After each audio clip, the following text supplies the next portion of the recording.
આપણા વડવાઓ તો આપણા કરતાં ક્યાંય બુદ્ધિશાળી હતા, એણે દરેક તહેવાર પાછળ એક વિચાર મૂક્યો હતો. પણ આપણે બધાએ નવી પેઢીને વિચાર ન કીધો ને એટલે આ લોકો કોઈ પાળતા નથી કોઈ વસ્તુ. આપણે એને સમજાવવાની જરૂર હતી. રાંધણછટ એક જ દિવસ સ્ત્રીઓને રાંધી, કારણ કે એ દિવસોમાં સ્ત્રીઓને બધા જ દિવસ કામ કરવું પડતું હતું, એમને ફ્રી ડે મળતો જ નહોતો. એટલા માટે આપણા વડવાઓએ સ્ત્રીઓ માટે એક દિવસ એને ફ્રી મળે એટલા માટે આગલા દિવસે રસોઈ કરી લેવાની, બીજે દિવસે એને જ્યાં જવું હોય સારી સાડી પહેરીને એને ગરબા લેવાના, વાતો કરવાની, મજા કરવાની, ઘરની ચિંતા નહીં કરવાની. કેટલી સરસ ઝીણી ઝીણી વાતો લઈને આખા રિવાજો બનાવ્યા હતા. પણ આપણા બધાનું કેવું છે કે સોશિયલ મીડિયાની અંદર, યુટ્યુબમાં કે વોટ્સઅપ યુનિવર્સિટીમાં અજાણ્યો મેસેજ આવે કે તમે આ મેથી આરે લીમડાના પાન સૂકવીને ગાઓ તો ડાયાબિટીસ વયું જાય, એ જાણ્યા કાર્યા વગર 10 વ્યક્તિઓને તમે ફોરવર્ડ કરી દો, એક પણ પ્રકારની શંકા ન કરો, અને તમારા બધા સંસ્કૃતિ માટે તમે શંકા કરો કે આવું કંઈ હોતું હશે. ઓલામાંય તમારે વિચાર કરવો જોઈતો હતો કે આવું કંઈ હોતું હશે, જેમ તમે આમાં કીધું એમ. સાહેબ, તમે ઈચ્છતા હો કે તમારી પેઢી તમારી સાથે જોડાયેલી રહે તો એને થોડા કારણો આપો. પણ આ તો બિચારા હજી પૂછે એટલે આપણે તમાચાવાળી કરીને કરી, હવે બહુ નવી નવીને ભણી ગયા તો પૂછ કરે છે. છાનામાના કરો ને. એની બદલે આવી બે વાત કરી હોય ને તો આવનારી સ્ત્રી છે એને થોડીક શ્રદ્ધા બેસે આ બધું કરવામાં, અને તો રિવાજો ટકે. આપણે તો એવું કહે છે કે ભાઈ ટીપે ટીપે સરોવર ભરાય. એ આપણે શેની માટે વાપરીએ છીએ કે ભાઈ તમે કમાવા માટે, ધન માટે. ટીપે ટીપે સરોવર ભરાય. સાહેબ, જેમ જેમ રિવાજોને કાપતા જશો ને એમ ધીમે ધીમે ધીમે ધીમે એવું એક સરોવર ભરાશે કે પછી એની અંદર કાદવ જ હશે. એક વસ્તુ ઓછી કરી, 2 વસ્તુ ઓછી કરી, 3 વસ્તુ ઓછી કરી. તમે જુઓ, આપણે સિરિયલોમાંથી હલ્દી રસમ લાવ્યા, મહેંદી રસમ લાવ્યા, ઓલી રસમ લાવ્યા, એક પણ પ્રકારના ડાઉટ વગર બધું જ આપણે કરીએ. પણ આપણા ઘરની ઓલા મોટા સાસુ એમ કહે કે ભાઈ આપણે લગ્ન પહેલાં એક એવો રિવાજ છે કે જમાઈ અહીંયા પગે લાગવા જવાનું, કે દીકરી અહીંયા પગે લાગવા જવાનું, આપણે આટલા નિવેદ કરવાનું. તો આપણે એમ કહીએ હવે એ બધું જૂનવાણી છે, એવું ન કરાય. ઓલી નવી રસમ કરતી વખતે તમને એક વાર એવો વિચાર નહોતો આવ્યો? જૂનું કરતી વખતે તમને તકલીફ થાય છે, પણ થોડુંક એમાં વાંક વડીલોનો એટલો છે કે વડીલો થોડીક મોકળાશ આપે નવી પેઢીને સમજાવીને, તો એને એમ થાય કે ના બા કેમ કરવું પડે નહીં, બા કે એ મને કરવું ગમે. અને અહીંયા બેઠેલી તમામ સ્ત્રીઓને વિનંતી છે કે જ્યારે તમારી સાસુ તમને કશુંક રોકે ટોકે ને એમ કે ને કે આપણા કુટુંબમાં તો આવું જ તે, નામાં તો આવું જ તે, તો તમારી મમ્મી કરતાં વધુ સલાહ તમારી સાસુની એટલા માટે લેજો કારણ કે તમારી સાસુને આ પેઢીના 2 DNA સંભાળવાનો અનુભવ છે, કે એને ખબર છે કે આ લોકો ટાઢા ભાત નહીં ખાય, પણ ટાઢા ભાતના મુઠિયા જો લીલી ચટણી યારે આપશો તો એ લોકો ખાઈ લેશે, એને ખબર છે. તમારી મમ્મીને ફોન કરશો તો 2 વાત બીજી મળશે, પણ સાસુ પાસે બેસીને કરશો તો થોડી સલાહ મળશે. અને એ તો કેવું કે આપણે યુટ્યુબને પૂછીએ કે લાપસી કેમ થાય, બોલા સાસુને ન પૂછીએ કે લાપસી કેમ થાય, એવો તો કયો વેર?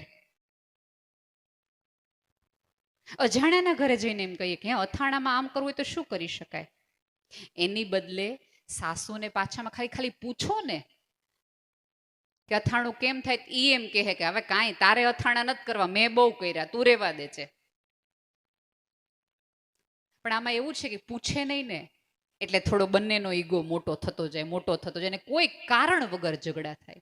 કોઈ પણ ઘરોમાં જેમાં સાસુઓમાં પ્રોબ્લેમ છે ને પૂછો ને એકચ્યુઅલી કે શેના કારણે આ તકલીફ થઈ, તો કંઈ બહુ મોટા કારણો છે જ નહીં, આવા જ છે, એણે મને કીધું નહીં ને એણે મને પૂછ્યું નહીં, એ ત્યાં ગઈ નહીં.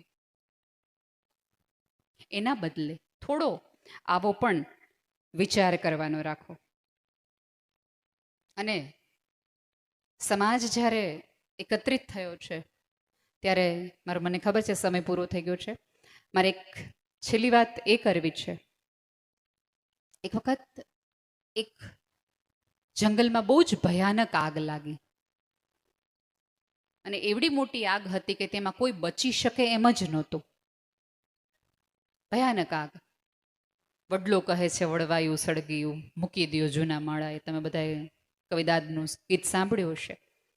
પંખીઓ ઉડી ઉડી ઉડીને જઈ રહ્યા હતા, બધા આમથી આમ થઈ હતી. એમાં એક ચકલી છે, એ પોતાની ચાંચમાંથી પાણી લાવે અને વડલા ઉપર નાખે. ચાંચમાં પાણી લાવે અને વડલા ઉપર નાખે. એટલે વડલો એવું કહે છે કે તું આ મહેનત રહેવા દે, આ આગ એટલી ભયાનક છે કે તારી ચાંચમાંથી લાવેલા પાણી થકી આ આગ ઓલવાય એવી નથી, જેમ અત્યારે આધુનિકતાની ને વિચિત્ર પ્રકારની આગ સમાજમાં લાગી છે એવી જ વડલો વારા ઘડીએ ચકલીને એમ કહે છે કે બધાય પક્ષીઓ વયા ગયા, બધાય માળા મૂકીને વયા ગયા, હવે તું વહી જા, આગ તને લપેટમાં લેશે ને તુંય મરી જઈશ. ચકલી કાંઈ સાંભળ્યા વગર ઉડીને જાય, પાણી લાવે ચાંચમાંથી, એક ટીપું વડલાની ડાળ ઉપર નાખે જેમાં સળગતી આગ લાગે છે ત્યાં. પછી કંટાળીને વડલો રાડ પાડીને ચકલીને એમ કે હવે જા, મરી જઈશ બાય. ત્યારે ચકલી એક ક્ષણવાર માટે થોભીને વડલાને એવું કહે છે કે હું જ્યારે મરીને ઉપર જઈશ ને ત્યારે બે ભાગ હશે, એક આગ લાગી ત્યારે ભાગવા વાળા અને આગ લાગી ત્યારે ઠારવા વાળા. હું ઠારવા વાળાની યાદીમાં હશ, આગ લગાડવા વાળી તે વખતે ભાગવા વાળાની યાદીમાં નહીં. મિત્રો, સમાજ માટે કાંઈ ન કરી શકો તો કાંઈ નહીં, આટલું ચકલી કર્મ તો કરો, ચાંચનું પાણી તો આપો. આમાંના દરેક વ્યક્તિ છે, અનેકોનેક ખર્ચા કરતા હશે, અનેકોનેક સેવિંગ કરતા હશે. એકાદ બેંક, તમારી સમાજની બેંક પણ કરો કે જેમાં એકાદ રૂપિયો રોજનો નાખશો, આટલા બધા રૂપિયો ભેગો થાય, સમાજનું એક ઘર આરામથી સચવાઈ જશે, એકાદ દીકરી આરામથી ભણતી થઈ જશે. આ સમાજ આવડો મોટો અહીંયા હશે, તમારી 10મી 15મી પેઢીને પણ અહીંયા કોઈક એસી રૂમમાં ઉતરવું હશે તો એવડી મોટી સરસ મજાની સભ્યતા અહીંયા ગોઠવાઈ ગઈ હશે. પણ આપણે ત્યાં દેવાનું આવે ને તો એને છે એટલે દે, આપણે ક્યાંથી દઈએ? આપણને ભગવાન દેહે તો એ તો દે જ છે. એક વસ્તુ યાદ રાખજો, જ્યારે કોઈ ભિખારી તમારી આગળ માગે છે ને હાથ લંબાવીને, ત્યારે એ માગતો નથી, તમને સલાહ આપે છે, તમને એકાદ વિચાર આપે છે કે જો મારી પાસે હતું અને મેં દીધું નહીં એટલે મારે માગવાનો આવ્યો, તું જ મારી લાઈનમાં છો, આ વખતે છે ને તો દઈ દે, તારી પાસે છે તો આપી દે. સાદી આખી વાત છે.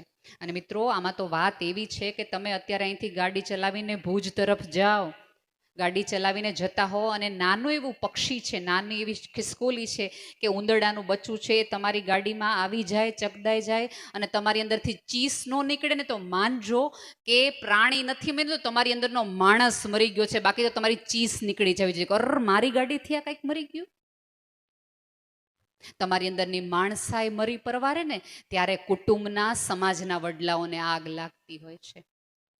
અને આવા એકાદ કાર્યક્રમ એ ચકલીનું એક ટીપા જેવું કામ કરે, કદાચ ન કરે નારાયણ પ્રસન્ન થઈ જાય અને મારું કુટુંબ, મારો સમાજ ને મારો રિવાજ, મારી સંસ્કૃતિને મારી સભ્યતા બચાવેલી રાખે. આટલી જ અરજ છે. કેમ દીકરીઓને બોલાવવામાં આવી? કેમ દીકરીઓના પતિ સાથે એમને કુટુંબને, સભ્યતાને બોલાવવામાં આવી?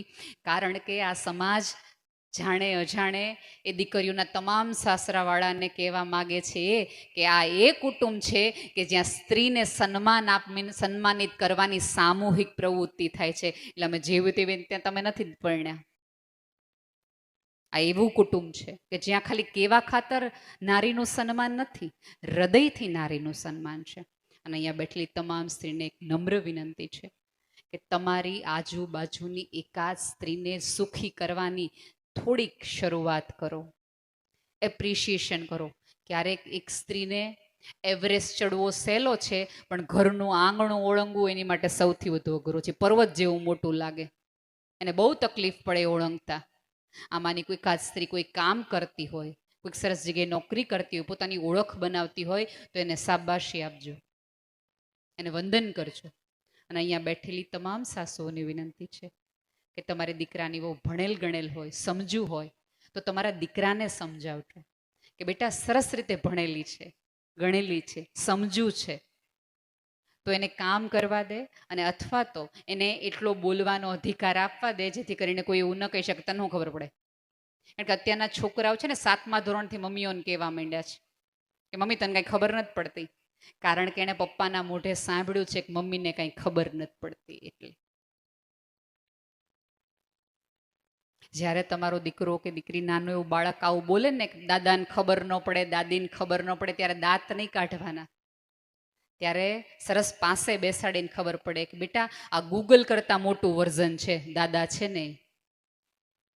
અને એ નહીં ખબર હોય કે અમેરિકા ક્યાં આવ્યું, આ ક્યાં આવ્યું, પણ તું આપણા ગામનું પૂછીશ ને તો એને ખબર પડશે.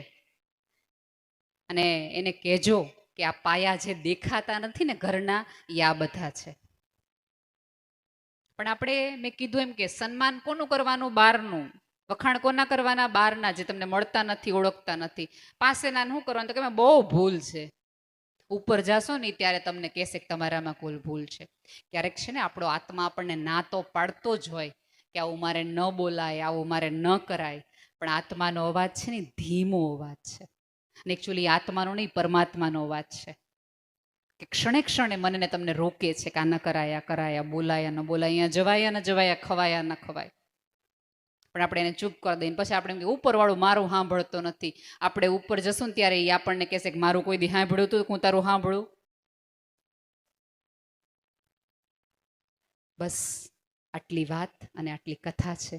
જે ગામમાં તમે આવ્યા છો એ ગામના પ્રેમ માટે હું તમને વંદન કરું છું કે દૂર દેશમાંથી રહીને પણ તમે આ ગામને તમારા હૃદયમાં જીવતું રાખ્યું. અને આજે જે બહેનો વૃક્ષો વાવીને ગઈ છું, એમની લીલાશ છે, એમની હવા થકી આ આખો સમાજની હવા બદલાય, એવી જ ઉપરવાળાને પ્રાર્થના.